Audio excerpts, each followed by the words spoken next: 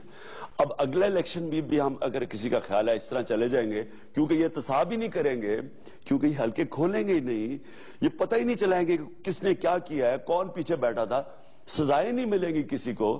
تو اگر ان کا خیال ہے کہ ایسا الیکشن ہم ہونے دیں گے, میں کسی کو اس غلط فہمی میں نہ پڑنا, میں حکومت کو بھی کسی کو کہہ رہا ہوں ویریفیکیشن نہیں ہوتی تو آپ اگلا الیکشن نہیں لڑیں گے. الیکشن لڑنے کی بات نہیں ہے, ہم پاکستان کی سڑکوں کے اوپر نکلیں گے. اور اگلا الیکشن نہیں ہونے دیں گے آپ؟ الیکشن ہونے تو وہ تو الیکشن دور وہ تو بہت دور ہے. نہیں, میں اس الیکشن سے پہلے ہم اس ملک کے اندر اپنے حقوق کے لیے, اپنی جمہوریت کے لیے جنگ لڑیں گے. جمہوریت کا ہوتا ہے آزاد عدلیہ جس کی ہم نے جنگ لڑی سڑکوں پہ, آزاد میڈیا جس میں آپ جیسے لوگوں نے جنگ لڑ کے میڈیا آزاد. جب تک صاف اور شفاف الیکشن نہیں ہوتے اس ملک میں جمہوریت نہیں آتی. تو جمہوریت کے لیے جنگ لڑکیں گے پاکستان. یہ بتائیے گا کہ خیبر پختونخوا میں بلدیاتی الیکشن ہوں گے یا نہیں ہوں گے, اور اگر ہوں گے تو آپ کی شرائط کیا ہوں گی؟ میں نے بریک لینی ہے, بریک کے بعد یہ سوال آپ کے سامنے رکھوں گا. چھوٹے سے بریک کے بعد واپس آتے ہیں.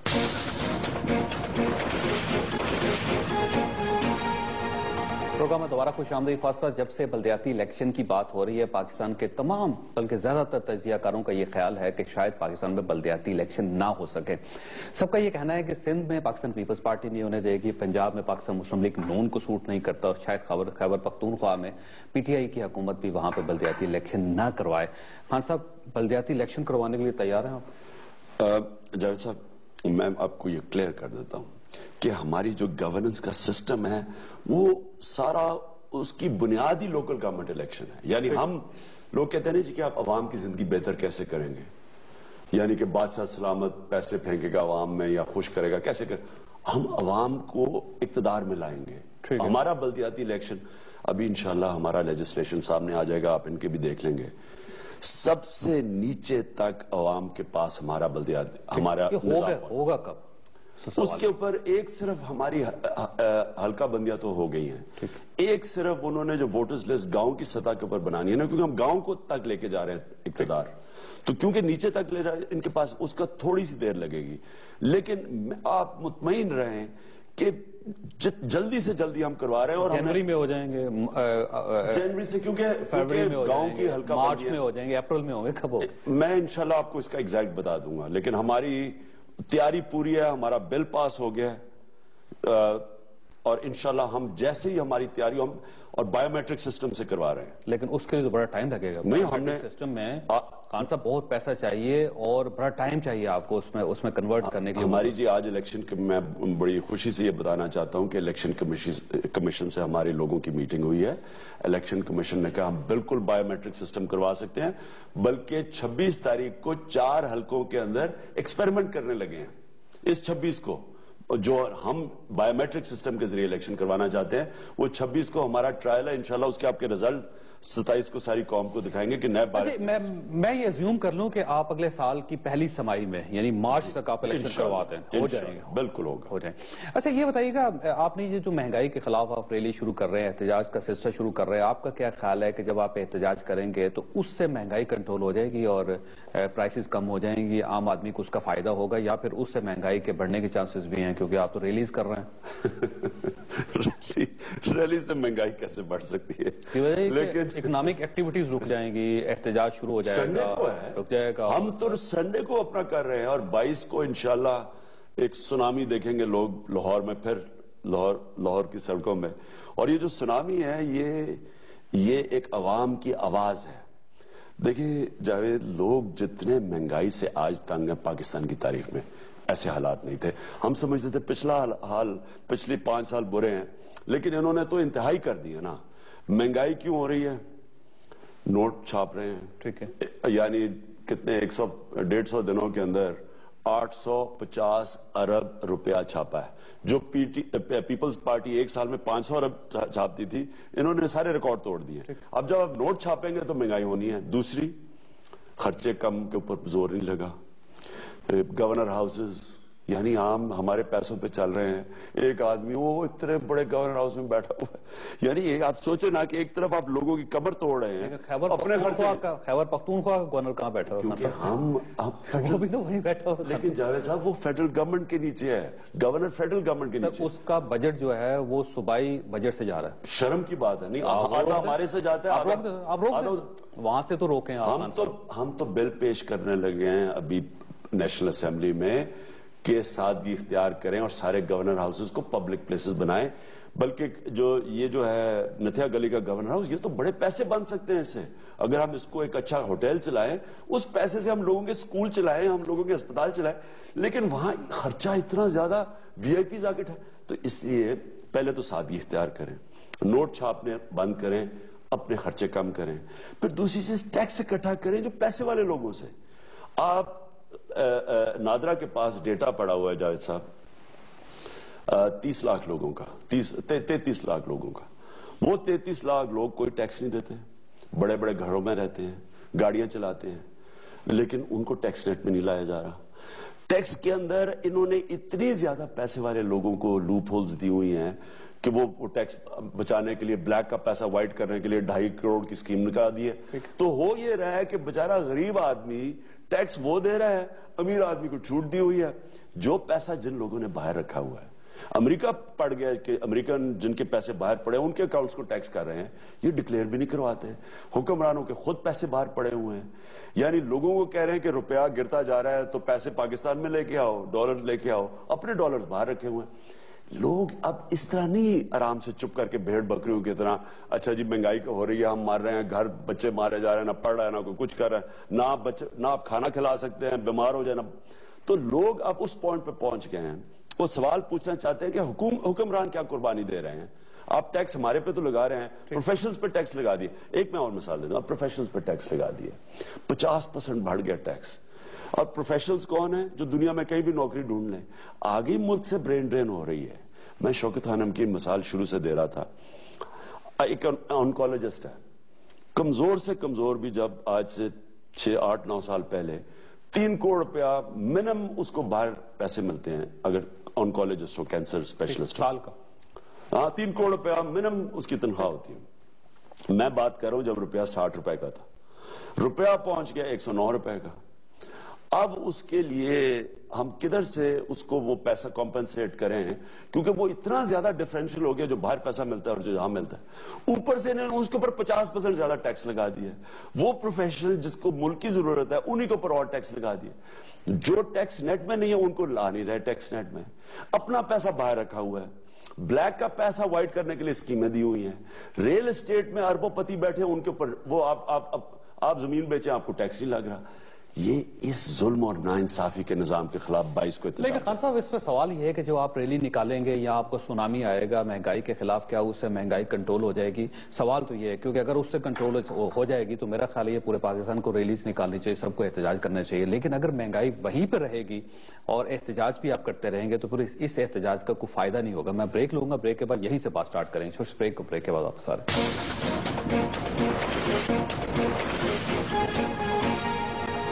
پروگرام میں دوبارہ خوش آمدید. خواہ صاحب, ایک چھوٹا سا سوال میں نے عمران خان صاحب کے سامنے رکھا تھا وقفے سے پہلے. خان صاحب یہ بتائیے گا, ریلی آپ نے نکال دی, آپ نے سونامی بھی آپ نے کر لیا, ایک کے بعد دوسرا کر لیں گے, دوسرے کے بعد تیسرا کر لیں گے, آپ مسلسل 1 سال تک آپ ریلیز نکالتے رہتے ہیں, کیا اس سے مہنگائی کم ہوگی؟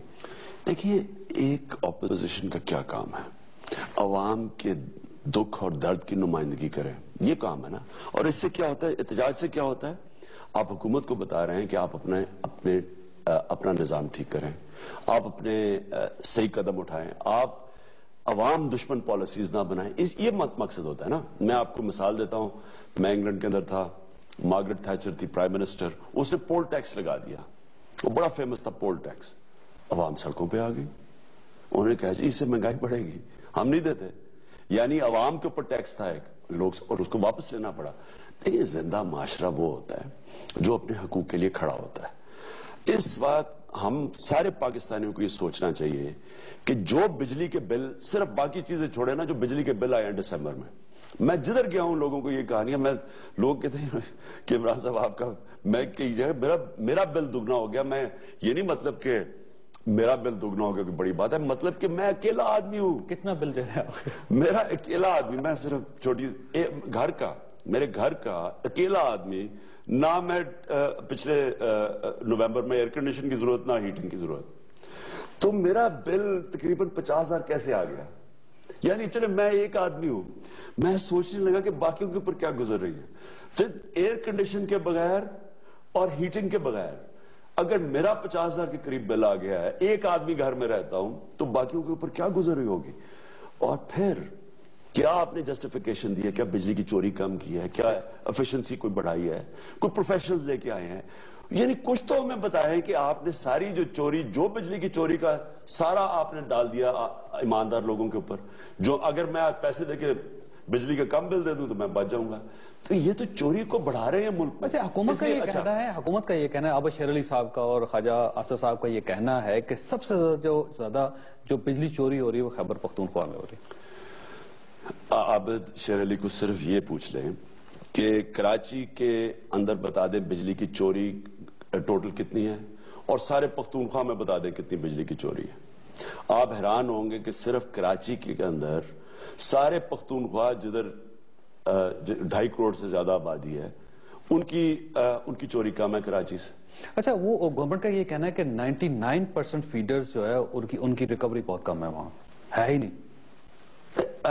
ان کو یہ کہ میں ان کو سجیسٹ کروں گا کہ اگر وہ نہیں ریکور کر سکتے اور ان کو مسئلہ ہے وہاں، تو یہ پروونس کے ہاتھ میں پکڑا دیں، کلیکشن وغیرہ ساری پروونس کو دے دیں، ہم خود کر لیتے ہیں. یعنی آپ ریکوری کرنے کے لیے تیار ہیں؟ کیونکہ وہاں لوگوں کو بہت بڑے اس وقت مسئلے پڑے ہوئے ہیں پیسکو کے ساتھ، جو پشاور الیکٹریسٹی. میں سوال جو ہے نا ریفریز کرتا ہوں کہ اگر وفاقی حکومت کو خیبر پختونخوا سے بجلی کے پیسے نہیں مل رہے تو یہ ریکوری کا کام آپ کے حوالے کر دیں. ہم چلائیں، پختونخوا کی بجلی ہمارے ہاتھ میں دے دیں، خیبر پختونخوا کی ساری بجلی آپ کو دے دیں، ہمیں دے دیں. ہمیں اتنے مسئلے ہیں بجلی کے وہاں، آپ خود ہی بیچیں گے، خود ہی بل کور کریں گے. آپ یہ دیکھیں. خیر میں تو پاکستان کے لیے میں تو اب ریئلائز کیا ہے کہ کیسے ایک تکڑا سینٹر چھوٹے صوبے کیوں شور مچاتے ہیں اس ملک میں. پہلے تو ہائیڈل پروفٹس، جو ہائیڈرو الیکٹریسٹی سے جو پروفٹس ہیں کے پی کے سے، جو پاکستان کو بجلی بھیج، پہلے تو اس کا پورا ان کو پروفٹ نہیں دیتے، جو پیسہ ان کا جائز بنتا ہے. جس طرح سوئی گیس کے اوپر شور مچایا ہوا بلوچستان میں، اس طرح انہوں نے وہاں سارا شور مچایا ہوا کہ پیسے نہیں ملتے. لیکن یہ تجویز آپ کی اچھی ہے، میں وہ دوبارہ آپ کو چاہتا ہوں کہ آپ یہ کہیں، دوبارہ کہیں کہ اگر وہ خیبر پختونخوا کی بجلی کی ڈسٹریبیوشن اور اس کی ریکوری آپ کو دے دیں، یعنی سارا بجلی حوالے کر دیں صوبے کے، یعنی کنٹرول کر. دوسری میں ایک اور آپ کو ایڈ کر دوں، ایک اور چیز کہہ دوں. دیکھیں جو بجلی جائز بھی ہے نا پختونخوا کی، وہ انہوں نے سٹنگ میں بتایا وہ بھی نہیں ملتی پوری بجلی. وہ کمپلین کر رہے ہیں وہ سینٹر کو. دیکھیں یہ کہنا ہمیشہ دو سائیڈ سنا کریں. اگر آپ سنیں وہاں کتنا غصہ ہے پختونخوا میں، 18 بجلی گھنٹے بجلی بند، ظاہر ہے، اور ان کی جو ایلوکیٹ کی ہے وہ بھی بجلی پوری نہیں مل رہی، اور وہ پروڈیوسر ہے نیٹ. اچھا خان صاحب، یہ دیکھیے کہ اگر آپ مہنگائی کے خلاف آپ ریلی نکال رہے ہیں، بہت اچھی بات ہے، آپ کو کرنا چاہیے. لیکن اگر آپ اپوزیشن کا کردار ادا کرنا چاہتے ہیں تو دوسری اپوزیشن جماعتوں کو بھی ساتھ شامل کر لیں. پاکستان پیپلز پارٹی کیا آپ کے ساتھ شامل ہو سکتی ہے؟ مولانا فضل الرحمان صاحب کی جماعت آپ کے ساتھ شامل ہو سکتی ہے؟ MQM آپ کے ساتھ شامل ہو سکتی ہے اس کام میں؟ ایشوز کے اوپر تو ہم سارے اکٹھے ہو جاتے ہیں. آپ دیکھیں کہ APDM کے اندر ہم ساری پولیٹیکل پارٹیز کا پورا ایک 20 پارٹیز اکٹھی تھی ایشو کے اوپر ڈیموکریسی کے لیے. پھر آل پارٹیز کانفرنس ہوئی، ہم سب نے نون لیگ کو بیک کیا کہ بات چیت کے اوپر ڈائیلاگ پہ سب پارٹی ساتھ ہوئی ایشوز کے اوپر. اب ایشو ہے مہنگائی کا. اس پہ تو ساری پارٹیز جو اس کو سمجھتی ہیں کہ ملک میں تباہ ہو رہا ہے بلکہ ان کے ورکر سے پریشر پڑے. مجھے تو یہ ہے کہ نون لیگ کے لوگ بھی آ جائیں گے مہنگائی کی ریلی پہ, کیونکہ جو حال اب عوام کا ہو رہا ہے مہنگائی سے, وہ تو یہ ساری عوام کی آپ کے بازو کھلے ہیں. کوئی بھی سیاسی جماعت آپ کو جوائن کرنا چاہے مہنگائی کے خلاف ریلی میں تو آپ ویلکم کہیں گے اس کو؟ بالکل کریں گے, بالکل کریں. دیکھیں نا, ہاں ہم نے جس طرح کے یہ جو ڈائیلاگ کے اوپر یہ جو جنگ ختم کرنے کے لیے تو ساری پارٹیز اکٹھی تھی نا. وہ اور بات ہے کہ بعد میں کلا بازی کھا گئے ایک دو ان میں سے. اچھا, یہ جو وزیر صاحب نے لون سکیم کا آغاز کیا, نوجوانوں کے لیے قرضے دے رہے ہیں, کیا پاکستان تحریک انصاف کے نوجوان قرضہ لیں گے اس پہ؟ اور کیونکہ یہ تو ایک قوم کا سرمایہ پوری قوم کے لیے, آپ کی جماعت کا کیا اس پہ رسپانس ہے؟ کیا آپ اپنے لوگوں کو قرضہ لینے کی تلقین کریں گے کہ وہ بھی قرضہ لیں؟ کسی ایک شخص کی گارنٹی دیں گے, آپ خود بھی گارنٹر ہو جائیں گے کسی ایک شخص کے لیے کہ آپ لیں بیٹا 20 لاکھ روپے لو اور میں گارنٹی دیتا ہوں آپ اور اپنا کاروبار کرو, اس سے شاید آپ اپنے قدموں پہ کھڑا ہو جائے؟ میں یہ سوال آپ کے سامنے رکھوں گا, بریک لوں گا, ایک چھوٹے بریک کے بعد آپ ساتھ.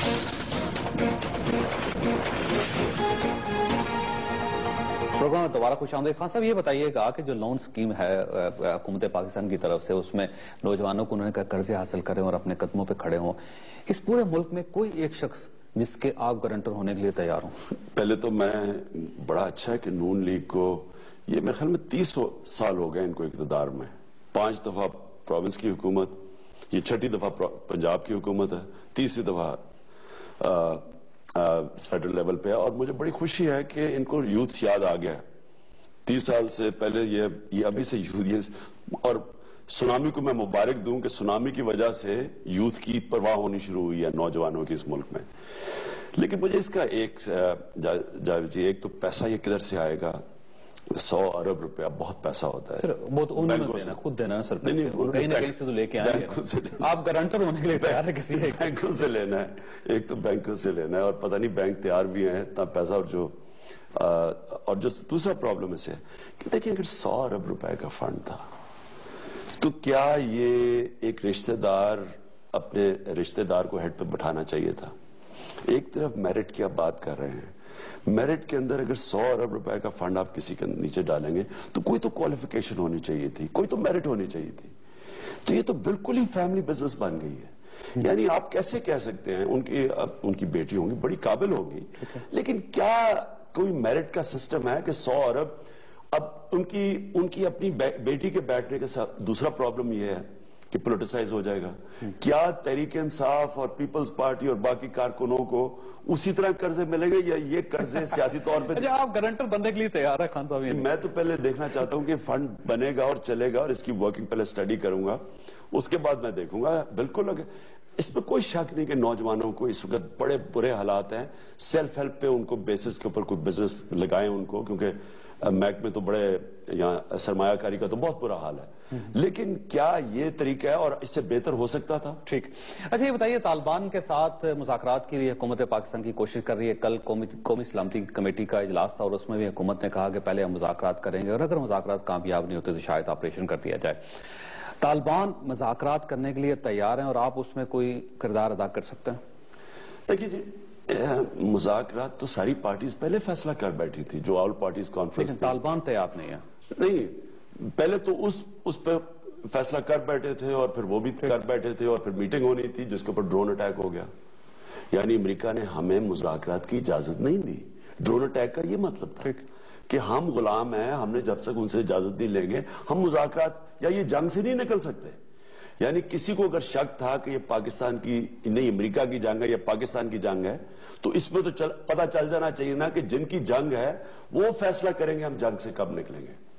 اس کا دوسرا ایشو بہت بڑا یہ ہے جاوید چودھری صاحب کے اسحاق ڈار اسٹیٹمنٹ دیتے ہیں کہ 100 ارب ڈالر اس ملک کا ضائع ہو چکا ہے اس جنگ پہ. ٹوٹل امریکنوں کا پیسہ اس ملک میں 20 ارب ڈالر آیا. اب ہم تحریک انصاف امن کے لیے, امن جب تک ڈرون اٹیکس ختم نہیں ہوں گے امن نہیں آئے گا, اور ڈرون اٹیکس کی وہ گارنٹی نہیں دے رہا. اس کے لیے ہم نے جب نیٹو سپلائی بلاک کیا تو انہی کے نون لیگ کے دوسرے وزیر کہہ رہے ہیں کہ جناب پاکستان کو بڑا نقصان ہوگا, امریکہ ایڈ بند کر دے گا. وہ بھی آ کے ہمیں جھاڑے دے کے چلا گیا, وہ چک ہیگل آ کے کہہ گیا کہ جناب ہم ایڈ بند کر دیں گے. میں کہتا ہوں کہ اس ایڈ کا کیا اس ملک کو کتنی بڑی قیمت ادا کر رہی ہے کہ $100 ارب اس ملک کا خرچ ہو چکا ہے, ضائع ہو چکا ہے. ایڈ مشکل سے آتی ہے $1.5 ارب کی. اس ملک میں جنگ کی وجہ سے انویسٹمنٹ ختم ہو چکی ہے, سرمایہ کاری تو ختم ہو گئی ہے. تو ہمیں کیا مل رہا ہے اس جنگ سے, اور وہ اجازت نہیں دے رہے امن ہونے میں. اور امن جب تک ہوگا نہیں, سرمایہ کاری نہیں ہوگی, روزگار نہیں ملنا, ملک میں آگے بڑھ ہی نہیں سکتا, گروتھ ریٹ نہیں بڑھ سکتی. تو ہمیں میں نون لیگ سے پوچھنا چاہتا ہوں, نواز شریف سے ان کی کیا پالیسی ہے؟ یعنی ایک طرف آپ کہہ رہے ہیں کہ ہم مذاکرات کریں گے, وہ ڈرون اٹیکس روکنے کے لیے تیار نہیں ہے. آپ نے وائٹ ہاؤس گیا, آپ نے ڈرون اٹیکس کی کوئی کمیونکے پڑھ لیں. لیکن خان صاحب طالبان بھی تو مذاکرات کے لیے تیار نہیں, انہوں نے دوسری کوشش بھی جو ناکام بنا دی. انہوں نے حکومت کی طرف سے کل جو رسپانس آیا اس پہ جو انہوں نے رسپانڈ کیا طالبان نے, انہوں نے کہا جی ہم تو تیار نہیں ہیں مذاکرات کرنے اور یہ آپریشن کرنا چاہتے ہیں. میری بات سن لیں, دیکھیں پرابلم دو پرابلمز ہیں آپ کے سامنے. آپریشن تو ہم 9 سال سے کر رہے ہیں, یہ تو نہیں کہ ہم آپریشن نہیں کر رہے. اورگزئی میں ابھی پچھلے 1.5 مہینے پہلے آپریشن ہوا, اس سے پہلے یہاں تیرا میں آپریشن ہوا, تو آپریشن تو چل رہے ہیں. بات یہ ہے کہ کیا آپریشن اس جنگ کا حل ہے, یہ قوم نے سوال پوچھنا ہے. اور جو الیکٹڈ نمائندے ہیں وہ سارے اس نتیجے پہ آ گئے کہ نہیں ہے. اس لیے اے پی سی میں انہوں نے کہا ڈائیلاگ کیا. وہ پارٹیز پیپلز پارٹی اور اے این پی جو پرو وار پارٹیز تھیں, انہوں نے بھی اے پی سی کے اندر کہا کہ ڈائیلاگ کرو. انہوں نے اے این پی نے اپنی اے پی سی میں کہا ڈائیلاگ جنگ. لیکن طالبان تیار نہیں ہے نا خان صاحب, طالبان رسپانس ہی نہیں کر رہے اس بات پہ. جب وہ رسپانس نہیں کرے تو ڈائیلاگ کیسے ہوں؟ جیسے میری بات سنیں, دیکھیں آپ نے جب دو جو لڑ رہے ہیں ایک دوسرے سے, انہوں نے جب بات چیت شروع کرنی ہے تو کوئی تو کانفیڈنس دینا ہوتا ہے نا ان کو. تو وہ جب بات چیت کرنے کے لیے تیار ہو تو ڈرون اٹیک ہو گیا اور بات چیت ختم ہو گئی, ان کے آدمی کو مار دیا, انہوں نے دوسرا آدمی. اب مجھے یہ بتائیں کہ کیا گورنمنٹ گارنٹی دے سکتی ہے کہ بات چیت کر اگر شروع ہوگی تو ڈرون اٹیک نہیں ہوگا؟ امریکنز دینے کے لیے تیار نہیں ہے. ہم اس لیے وہ راستہ روک کے بیٹھے ہوئے ہیں کہ جو پاکستان کی تباہی مچ رہی ہے اس جنگ سے. لیکن آپ طالبان سے مذاکرات کو لیڈ کرنے کے لیے تیار؟ میں فوج میرے ساتھ, میرے نیچے تو فوج نہیں ہے, وہ تو فیڈرل نہ فاٹا ہمارے نیچے. خیبر پختونخوا میں سر آپ کی حکومت ہے نا, آپ سب سے زیادہ افیکٹڈ ہیں, آپ تو کر سکتے ہیں. ہم افیکٹڈ سب سے, سارا پاکستان افیکٹڈ ہے. پاکستان میں جب $100 ارب جا رہا ہے تو سارے پاکستانیوں کا پیسہ نہیں جا رہا. جب یہ جنگ میں گئے تھے تو روپیہ $60 کا تھا, آج $109 ہے. جب ہم گئے تھے تو ٹوٹل پاکستان کا قرضہ 5000 ارب تھا, آج تقریباً 15000 ارب ہے. 5000 ارب سے 15000 پہ پاکستان کا قرضہ چلا گیا. جنگ میں جانے سے پہلے ایک طالبان گروپ تھا 2006 میں, آج 57 طالبان گروپ ہے. مجھے بتائیں کہ یہ کیوں پاگل پن ہمیں اس جنگ میں پھنسایا ہوا ہے؟ اس لیے اگر ہم جب تک اس سے نہیں نکلیں گے, اور نکلیں گے تب جب امریکہ ڈرون اٹیکس نہیں ختم کریں گے. اچھا یہ بتائیے, جو بنگلہ دیش کا ایشو, آخری سوال آپ سے خان صاحب, یہ کیونکہ آج پاکستان کی ایمبیسی پہ حملہ کرنے کی بھی کوشش کی گئی ڈھاکہ میں, اور آپ یہ محسوس کرتے ہیں کہ یہ ایک ڈویژن بڑھتی چلی جا رہی ہے, تعلقات خراب ہو رہے ہیں پاکستان کے بنگلہ دیش کے ساتھ, اور حکومت پاکستان اس پہ کوئی واضح پالیسی ابھی تک نہیں اختیار کی اس نے, اور پاکستانی پرچم بھی چلایا گیا ڈھاکہ میں آج؟ دیکھیں جی, جو بنگلہ دیش سے ہمیں سبق سیکھنے چاہیے تھے اس پاکستان کے جانے سے, وہ تو سبق نہیں سیکھے. حمود الرحمان رپورٹ جو چھپنی چاہیے تھی اور اس کے پر احتساب ہونا چاہیے تھا لوگوں کا, وہ تو 25 سال کے بعد ہندوستان میں چھپی, کوئی ایکشن بھی نہیں لیا. اور جو ہمیں ایک چیز بنگلہ دیش کے بننے میں, اس پاکستان کے ٹوٹنے میں ہمیں جو سب سے بڑا سبق یہ تھا کہ ملٹری آپریشن سیاسی مسئلوں کے حل نہیں ہے. لوگ انصاف چاہ رہے ہیں, حقوق چاہ رہے ہیں, آپ نے ملٹری آپریشن کر دیا. آج اگر ایسٹ پاکستان رہتا ہمارے ساتھ, میں آپ کو لکھ کے دیتا ہوں کہ کم از کم 4 ملٹری آپریشن کر دینے تھے ان کے اوپر. بلوچستان میں 3 کر دیے ہیں, فاٹا میں کر دیے ہیں, سندھ میں کر دیا ایک دفعہ پہلے 80s میں, کراچی کے اندر آپریشن کر. آپریشنز حل نہیں ہے, سیاسی حل ہیں ان کے. تو ہمیں وہ لوگ بنگلہ دیش کے, میں پھر سے مجھے افسوس سے کہنا پڑتا ہے, ہم 79 کے اندر ایک ایگزیبیشن میچ ہندوستان کے ساتھ کھیلتے ہوئے جیتے ڈھاکہ کے اسٹیڈیم میں. 50,000 کا کراؤڈ, گونج رہی تھی پاکستان زندہ باد کے نعرے. راستے میں ہماری لوگ کھڑے تھے ہوٹل تک 5 میل تک, پاکستان زندہ باد. تو ہم نے کیا ظلم کیا ہوگا ان لوگوں کو اپنے سے علیحدہ کرنے میں؟ ناانصافی تھی. ہمیں تسلیم کرنی چاہیے تھے کہ ہم نے کالونی کی طرح رکھا. ابھی بھی ہم بلوچستان کو بالکل اب ایک اپنے ایکول پارٹنر نہیں رکھ رہے. ہم جب لوگوں سے پختونخوا کے لوگ ہیں جو ہمارے گیس کا ہائیڈل پروفٹ ہمیں بجلی نہیں دے رہے، جب تک آپ ایک ڈیوالوڈ سٹرکچر پار شیئرنگ انصاف لوگوں سے نہیں کریں گے، یہ ہمیں اصل میں لیسن ملنا چاہیے تھا بنگلہ دیش. خان صاحب آپ کا بہت بہت شکریہ. پروگرام کا وقت ختم ہو گیا. خاص طور اس پروگرام میں ایک نئی چیز جو سامنے آئی، وہ خان صاحب نے حکومت پاکستان سے درخواست کی ہے کہ اگر یہ بجلی کی ڈسٹریبیوشن خیبر پختونخوا کی حکومت کے حوالے کرتے ہیں تو یہ تقسیم بھی کریں گے اور اس کی ریکوری بھی ان کی اپنی ذمہ داری ہوگی. اللہ تعالیٰ آپ اور آپ کے اہل خانہ کو ہر قسم کی مصیبت سے محفوظ رکھے. اللہ حافظ.